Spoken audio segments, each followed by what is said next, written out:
Oke, selamat siang teman-teman semua. Selamat siang kakak. Bagaimana kabar kalian hari ini? Baik. Baik, Kak. Baik, jadi sebelum kita melakukan diskusi pada hari ini, kita akan memulainya dengan doa, dan doa ini akan dipimpin langsung oleh saya. Mari kita berdoa. Tuhan Yesus, kami mengucap syukur dan berterima kasih. Tuhan Yesus telah menyertai melindungi kami. Dari pagi hingga siang ini Tuhan boleh mempertemukan kami di dalam ruangan meet ini untuk melakukan diskusi. Tuhan Yesus boleh menyertai dan melindungi kami Tuhan agar diskusi hari ini boleh berjalan sesuai dengan kehendak. Terima kasih ya Tuhan, haleluya, amin.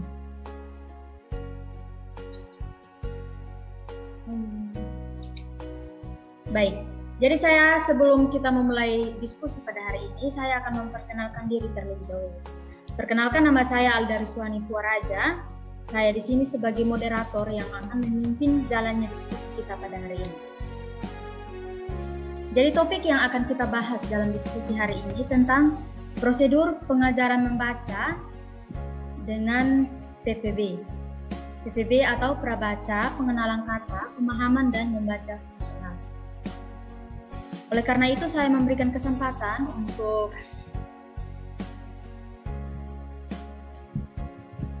rekan saya,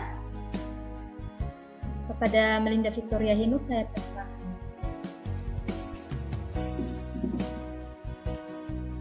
Baik, terima kasih atas waktu dan kesempatan yang diberikan kepada saya.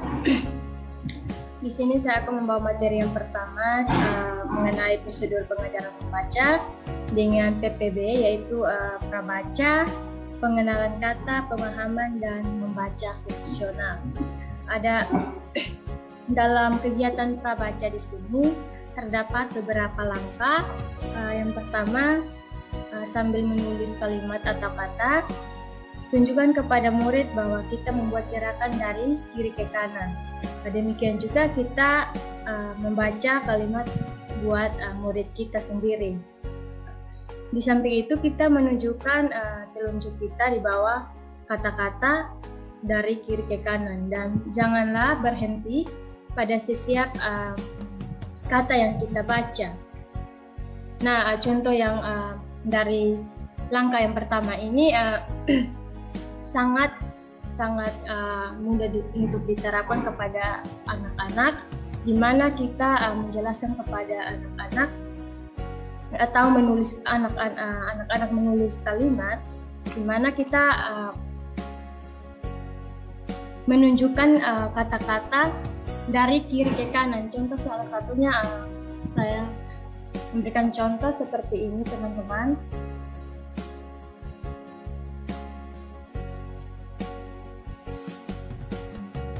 Contohnya kalimat berbagai pekerjaan. Di sini saya memberikan contoh membaca kepada peserta didik dari kiri ke kanan sambil menunjukkan kalimat,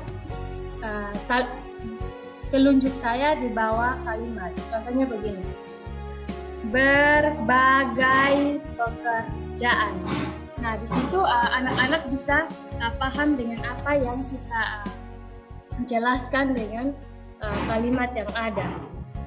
Oke, yang kedua, buatlah duplikat kata-kata atau kalimat, kemudian suruhlah anak menjodoh-jodohkan.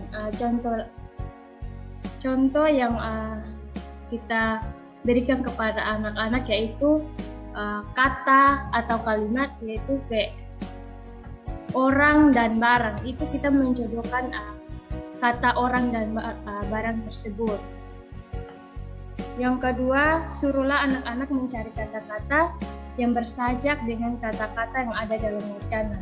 Jika anak-anak mendapat kesulitan untuk melakukannya, kita sebagai guru, kita bisa menyediakan kata-kata pilihan dan menyuruh anak-anak memilih kata-kata yang bersajak. Nah, contohnya dalam sebuah anak, kita sudah menyiapkan kata-kata bersajak di dalamnya. Kemudian kita memberikan anak-anak untuk mencari kata-kata yang bersajak. Di situ anak-anak bisa dengan mudahnya mendapat kata-kata yang bersajak, melingkari huruf-huruf tertentu, misalnya huruf-huruf yang sama dalam namanya. Tentunya kita sebagai calon guru dalam kegiatan kita di sekolah atau observasi mengajar kita di sekolah, contohnya kelas 1, di mana kita memberikan huruf, menuliskan huruf dari atau kata itu kita meminta anak, contohnya contoh namanya seperti Siba, untuk melingkar huruf yang ada pada huruf dari situ. Anak dengan mudah mencari huruf-huruf yang berkaitan atau yang ada pada namanya tersebut. Yang kelima, yang dimulai dengan bunyi yang sama dan sebuah kata yang berbeda. Kata-kata itu harus diambil pemahaman dari membaca fungsional. Kemudian kita menanyakan murid tersebut apakah kata itu berbeda atau tidak. Contoh yang bisa saya ambil, homograf, homonim, dan homofon, yaitu mempunyai bunyi yang sama namun arti yang berbeda, yaitu homograf yaitu tulisan yang sama, homonim yaitu arti yang sama, dan homofon yaitu bunyi yang sama. Selanjutnya akan dilanjutkan oleh teman saya, Welmi Padi. Baik, terima kasih untuk waktu dan kesempatan diberikan kepada saya. Selanjutnya saya akan mempresentasikan yang bagian ke-6, yaitu sebagai seorang guru kita menyuruh anak untuk mendengarkan bunyi tertentu yang kita membaca. Nah, anak harus bertepuk tangan waktu mendengarkan bunyi yang ditentukan itu. Nah, jadi kalau seperti kita sebagai seorang guru di sini, artinya sebelum anak disuruh untuk membaca, kita membaca atau mencontohkan lebih dahulu, lalu kita berikan waktu supaya ia mendengar apa yang kita baca, lalu diberikan apresiasi atau memberi tepuk tangan. Bagian yang ke-7 yaitu biasanya anak lebih cepat mengenal kata-kata yang mempunyai ejaan yang khas. Nah, kata yang bernyanyi lebih cepat mereka hafal daripada kata duduk. Nah, biasanya kita harus beri mereka pujian jika mereka melakukan hal seperti itu supaya mereka merasa bahwa mereka sedang membaca. Nah, dari hal tersebut adalah kita bisa mengenalkan kata-kata dengan ejaan seperti kalau kata kamu makan nasi, kita mengeja dengan kamu makan nasi, atau secara perlahan supaya anak merasa tidak terburu-buru atau lebih cepat untuk memahami kata yang dieja tersebut. Dan jika sudah dieja, maka kita harus beri pujian atau apresiasi kepada mereka supaya mereka merasa bahwa mereka sedang membaca atau bisa belajar untuk membaca. Yang ke-8 yaitu kita sebagai seorang guru juga dapat memperkaya kosakata anak dengan mengganti kata-kata tertentu dalam wacana. Katakanlah pada anak bahwa kita tahu kata lain yang sama artinya dengan kata yang digantikan itu. Jadi misalnya seperti kata-kata yang bunyinya beda, tapi artinya sama, seperti memakan nasi atau memakan nasi atau menyuap makanan. Nah, bunyinya berbeda, menyuap makanan, bunyinya berbeda dengan memakan nasi, tapi artinya ada dalam satu konteks yaitu menyantap atau memakan. Yang ke-9 adalah kita menyuruh anak untuk mencari kata-kata yang mempunyai persamaan. Nah, anak mungkin akan menuju pada kata satu dan batu. Bunyinya sama tapi artinya berbeda. Atau kata kasih dengan nasi. Bunyinya juga hampir sama tapi artinya berbeda. Nah, kemudian kita tanyakan kepada anak persamaan dan apa perbedaan dari kata yang dia sebutkan. Selanjutnya, yang ke-10 yaitu kita bacalah cerita dari buku yang menarik minat anak, supaya hal ini akan membantu mereka menyadari bahwa buku-buku itu memuat hal-hal yang menarik dan mempersonal. Nah, selain kita memberi pelajaran tentang konteks yang nyata juga, tapi dari buku juga, supaya anak-anak belajar untuk sebelum membaca, artinya belajar untuk mendengar juga. Yang ke-11 yaitu jika anak ternyata berada pada peringkat ketiga dalam kesiapannya untuk membaca buku, mereka mungkin berkeinginan untuk mempelajari kata-kata tersebut. Nah, memang sukar untuk membedakan prabaca dengan pengenalan kata. Jadi jika anak-anak tertarik untuk membaca sebuah perkataan, kita ajarilah mereka supaya kata tersebut dengan jalan membantu mereka untuk memperhatikan huruf-huruf yang digunakan dalam penulisan kata-kata tersebut. Dan tunjukkan pula pada pengucapan yang baik.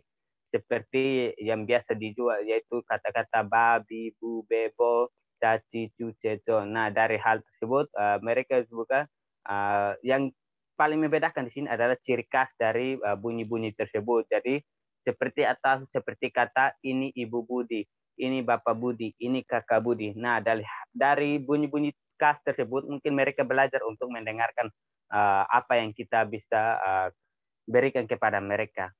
Sekian dari saya kembalikan kepada pemateri selanjutnya. Upaya untuk mengajar anak membaca menggunakan wacana PPB, kita harus membuat wacana itu menjadi sesuatu kalimat yang pendek-pendek. Bahkan boleh satu kata saja. Karena apa? Karena anak-anak belum bisa membaca suatu wacana. Sehingga peran kita sebagai guru harus menjadi suatu yang utama. Jadi kita yang menjelaskan kepada anak-anak dan kita juga yang membaca wacana tersebut kepada anak-anak. Nah, ada cara yang dapat kita gunakan untuk membantu perkembangan anak dalam membaca.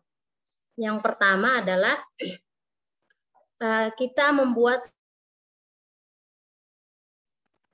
hal ini sebenarnya tidaklah sulit dengan cara kita mengambil beberapa potongan kertas dan juga kita menggunting menjadi bentuk persegi yang cukup seperti kartu dan kita menuliskan kata yang kita ingin untuk anak tahu arti dan juga kalimat kata tersebut.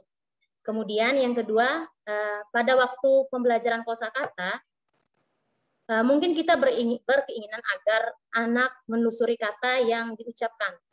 Sehingga ketika kita mengucapkan kata duduk, bagaimana caranya duduk? Nah, kita membantu anak untuk menelusuri kata dan mencari tahu arti dari kata tersebut.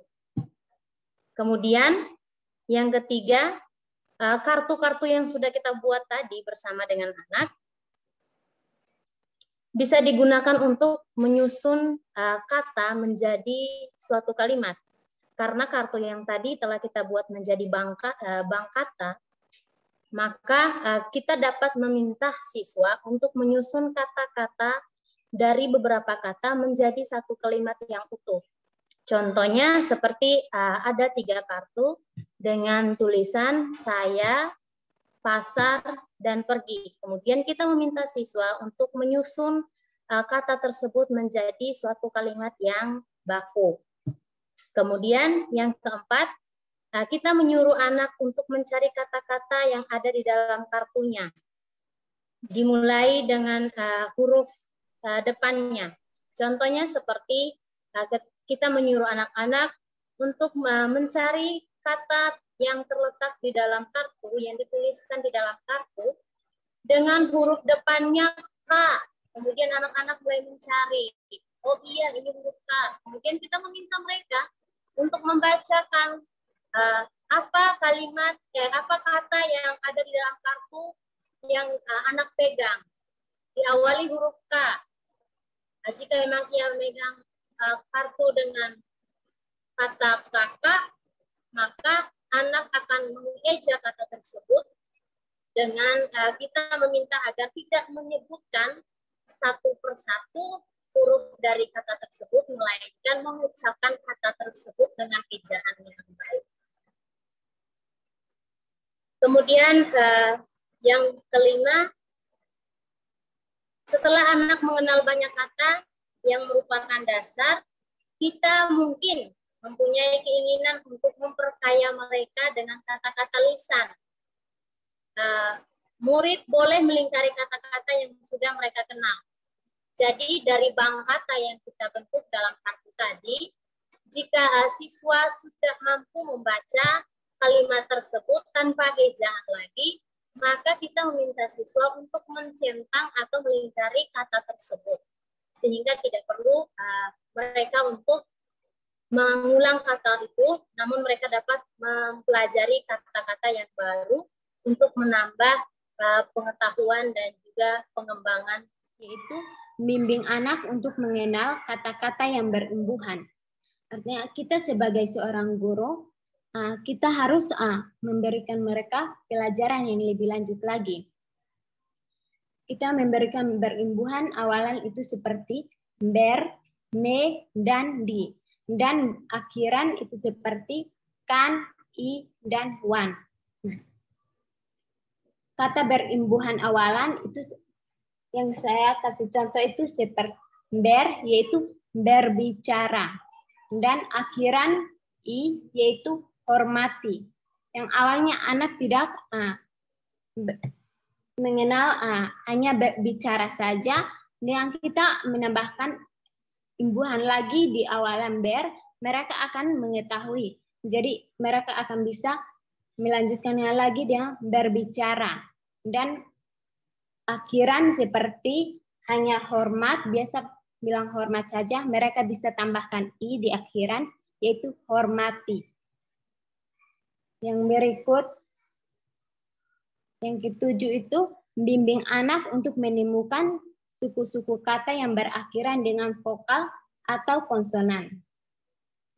Nah, di sini kita bisa memberikan bunyi vokal-vokal pada setiap suku kata, baik itu tertutup dan suku kata yang terbuka. Misalnya berakhiran dengan vokal yaitu seperti i pada ti, dan berakhiran pada konsonan yaitu pada ti. Nah, dari situ anak-anak bisa dapat membedakan huruf konsonan dan vokal yang ada. Yang kedelapan yaitu kita sebagai seorang guru, kita pasti bisa memberikan dikte kepada anak-anak. Nah, waktu kita memberikan kalimat dikte kepada anak-anak, kita harus tunjukkan kepada mereka tempat-tempat meletakkan tanda baca, agar mereka itu bisa mengerti dan bisa membedakan arti dan intonasi yang disebabkan oleh tanda baca tersebut. Ini saya akan menjelaskan tentang langkah-langkah pemahaman. Artinya kita sebagai calon seorang guru, kita sebagai pendidik, kita memberikan pemahaman kepada anak di dalam membaca. Di dalam pemahaman membaca itu terdapat beberapa langkah-langkah. Yang pertama yaitu